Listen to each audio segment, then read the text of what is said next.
Hi everyone. For those who don't know me, my name is Max, M Wang at FB, and I'm a software engineer here in Boston, at least for a few more days. And I'd like to welcome you all to my badge post.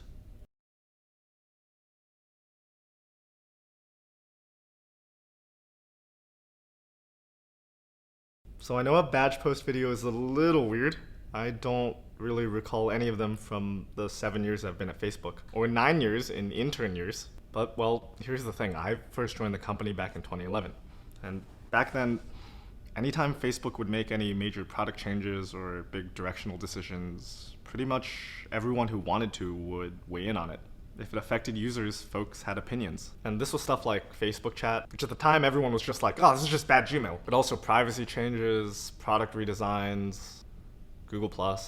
And since back then Facebook was only 1,000 people, it honestly felt like one big conversation that everyone was participating in. Now obviously that doesn't scale. We're at 50,000 people now, and that kind of dialogue just can't happen the way it used to. So I want to take one last chance before I go to try to say something a little bit louder. Try to push the conversation a little bit further out from where I normally work. And besides just being a little bit noisier, there's two other reasons why I wanted to make this a video. The first one's pretty straightforward. I've got a lot to say, and ain't no one got time to read that shit. But the other one I think is the most important by far. I really want to humanize the message I'm sharing. I want to wear my feelings and my thoughts on my sleeve. I don't want to just be text in a box. I don't want to be a little circle with my face with my badge photo in it. I want to be a flesh and blood person saying these things. And that's really important to me because it's right at the heart of why I'm deciding to leave the company in the middle of a pandemic. Because I don't think Facebook is paying enough attention to the raw human needs of the people who use our platform. Now obviously a lot has happened recently in the world and in our response to the world. So I want to deep dive a bit more into two broader issues that I think are worth unpacking and which are particularly concerning to me. And before I get started, I do want to make one disclaimer. I do not assign any malice to our leadership. I do believe that Mark and the M team and the policy team are by no means trying to do wrong by our users. But that does not mean their actions aren't going to harm people. So I want to be kind, but I also want to be unrelenting. And I want to criticize openly, and I want to criticize loudly. And I think we have to keep doing those things even if we get an explanation. Because there have been plenty of bad decisions all throughout history, and all of the greatest justifications and processes and execution, none of it is enough to change the fact that these things cause people harm.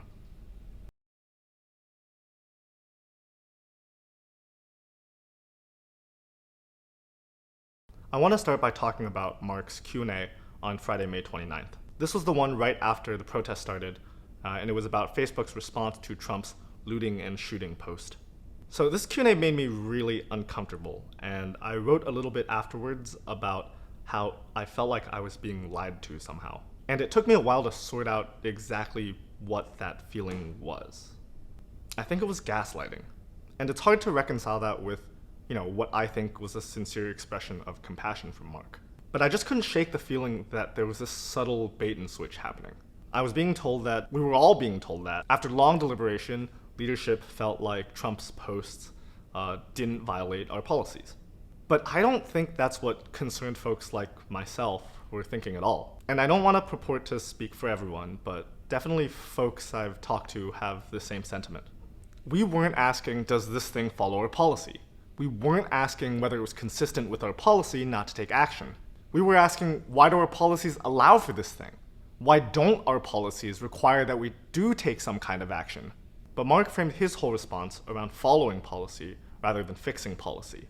The majority of time he spends talking about Trump's post, he spends talking about being consistent with our policies. In the Friday Q&A, he spends 2/3 of the time on Trump's post about that consistency. In the Tuesday follow-up Q&A, he spends an even greater proportion of time on the subject of consistency. And watching this, it just felt like someone was sort of, slowly swapping out the rug from under my feet. Like they were swapping, concerns about morals or justice or norms with this concern about consistency and logic, as though it were obviously the case that consistency is what mattered most. Now these two things, this slight misdirection on the one hand and this laser focus on consistency on the other hand, was really, really unsettling to me. And in part, it's because we're talking about Donald Trump. And there's a bit of irony in that because this is a thing that Trump does all the time. To take a recent example, when journalists asked Trump about risk to the election in November because of COVID-19, he tends to respond, yeah, I'm very worried about all the voter fraud that's going to happen because of mail-in ballots. Now, that's obviously not what people are asking about. But of course, mail-in voter fraud is actually super consistent with Trump's main concerns. He's worried about re-election, not about voting rights. So for Trump, this is a very logical turn. In fact, it's an opportunity to sort of redirect the conversation towards his priorities. Never mind whether mail-in voting fraud is actually a real problem. And I think there's an analogy here with Mark's Q&A. Mark homes in on our consistency with our policy around inciting violence. Never mind that the question wasn't about policy consistency, but whether the policy was good. And never mind that the concern was about this violent and racist dog whistle. I don't think most folks who were concerned were specifically worried about vigilante rabble-rousing.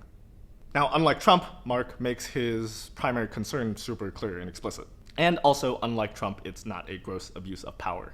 Mark is guided by this ideology of free expression. But I think that is still a cause for concern, because this consistency around ideology is still subsuming all of these other concerns. And I think we saw this in both Q&As.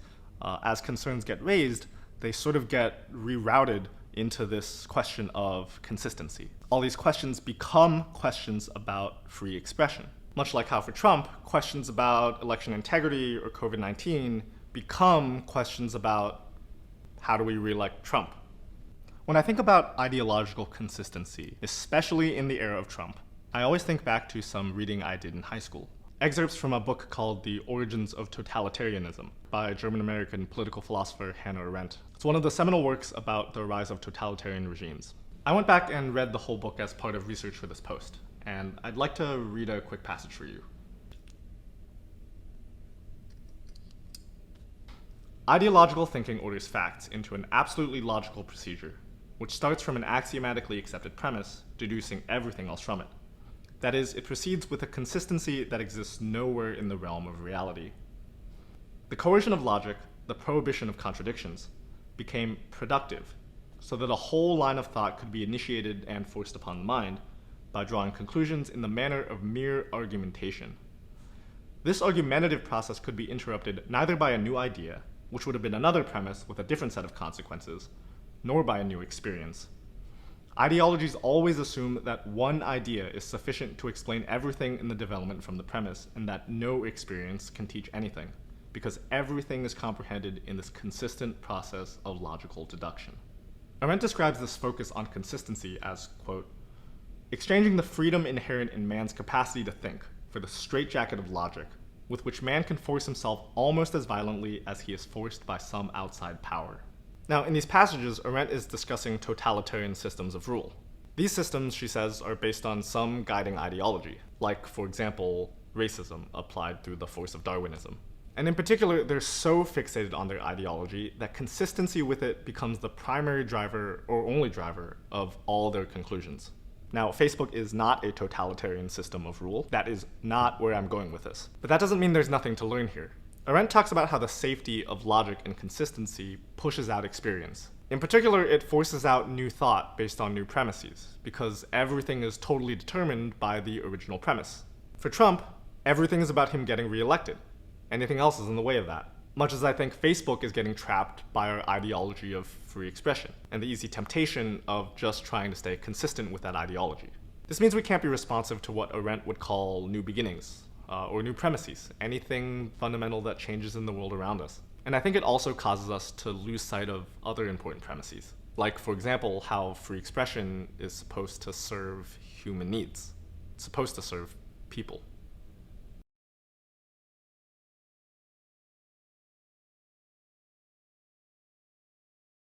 Okay, so we have this commitment to ideological consistency. And I think the next question to ask is, who does this consistency serve? Because I don't think it's people. And for that question, I want to turn to Mark's Q&A from Tuesday, July 2nd. In particular to the first question, the one from Brandon, who works in facilities in Austin. I want to thank Brandon for this question. I think it's very powerful and it's very raw. He tears up telling us how he's seen Trump's post cause so much harm and so much pain. And his question is just, what can we do to change that? Because it's just not working. And Mark's response does not really seem to get the issue.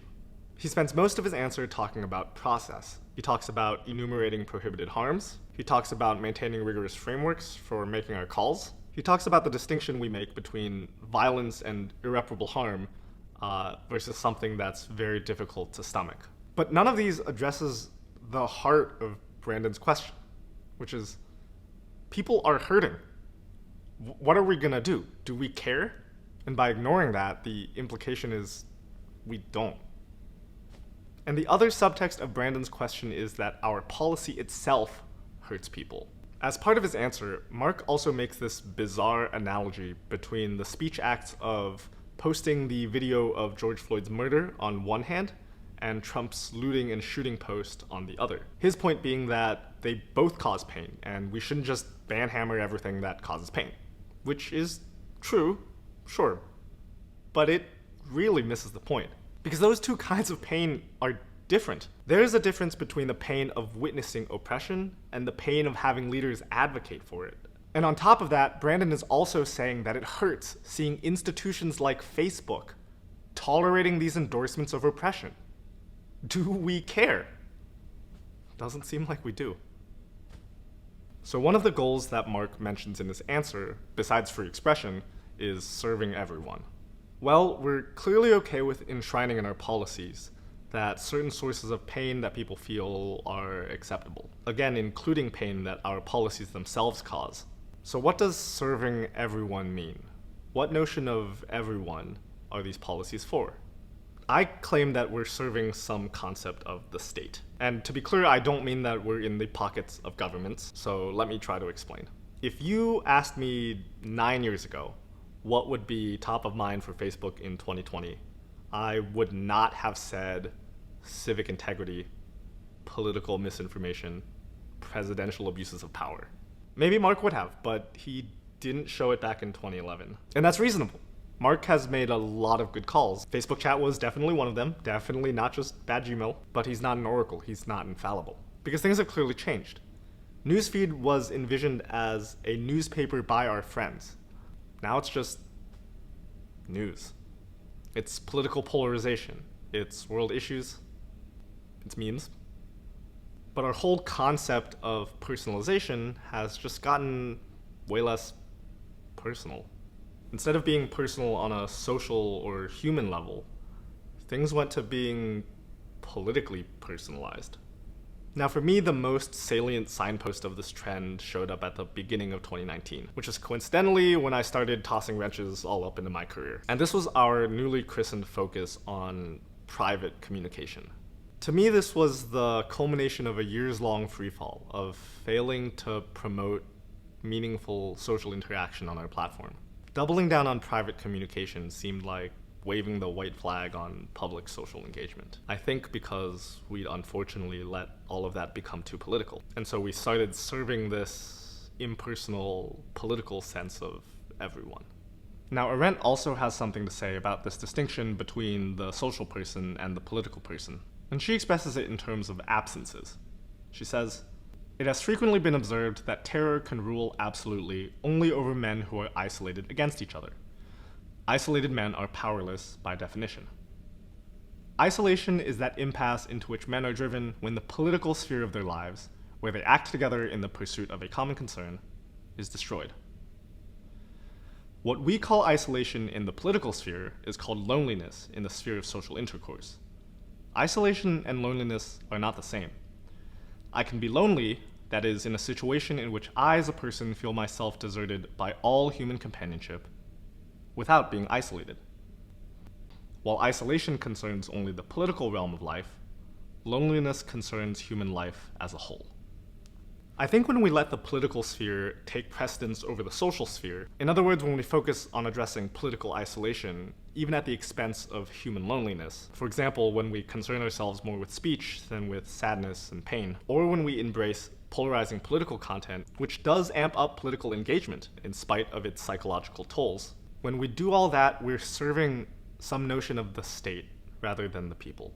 And to Arendt, that's what the state is. It's something that maintains mutual consent to boundaries and to power between people. But all that political glue is not the people themselves.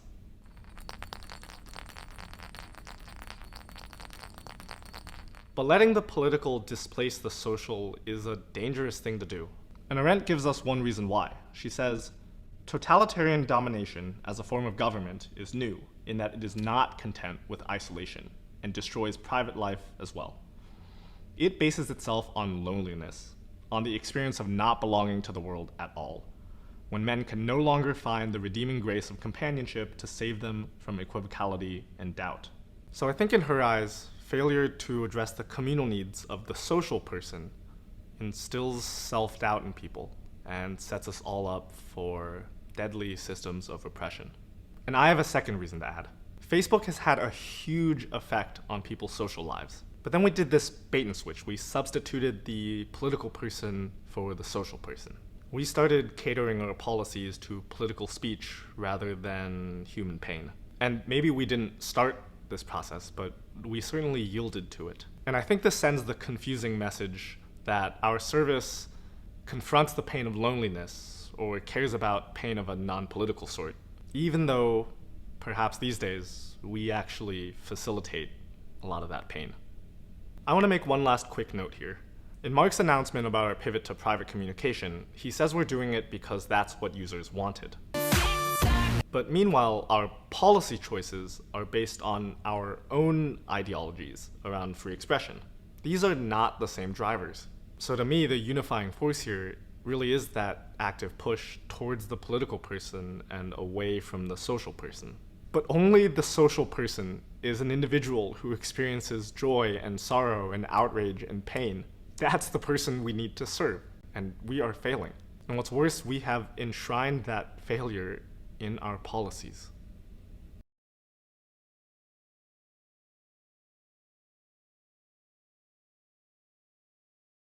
Alright, if you followed along this far, thank you so much. I really appreciate everyone who's taking the time to listen to what I have to say. And I have one last request, which is to please humor me while I give a round of thanks to everyone who's made a difference to me at Facebook. If you don't have time for that and you just came for the content, feel free to skip to this timestamp right here, right in Snorlax's belly. But otherwise, I'm gonna get started. Showing gratitude is really important to me generally, so I'm gonna do this. All right, we ready?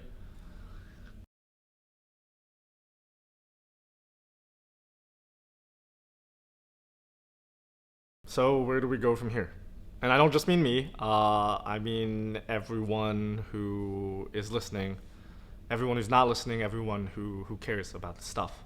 Well, if you disagree with all of the stuff I've said, if you think Facebook is doing its job right, this video is not for you. You do what you gotta do. I don't have anything to say about that. But, well, I'm obviously choosing to leave Facebook. I'm gonna try to use the privilege I have, and which my time at Facebook has certainly given me, to continue the journey of social good that Facebook started and left 1% finished. But we all have different constraints. Maybe you have a family to support. Maybe you have debts to pay. Maybe you need your work visa just to stay in this country. Do what you can. Use whatever privilege is available to you. Don't get trapped by the barren logic of process or of execution. The premises matter. It's not just about consistency with them. Ruthlessly prioritize. And that means not getting misdirected. So for example, Facebook's last-minute Juneteenth programming was pretty good. But learning is not a replacement for policy change. And most importantly, never stop feeling. Feelings are the source of beginnings. And beginnings are how you break away from the trap of consistency and come up with something better. Keep in touch. You can find me on Messenger. You can find me on all sorts of social media. And thank you for coming to my TED Talk.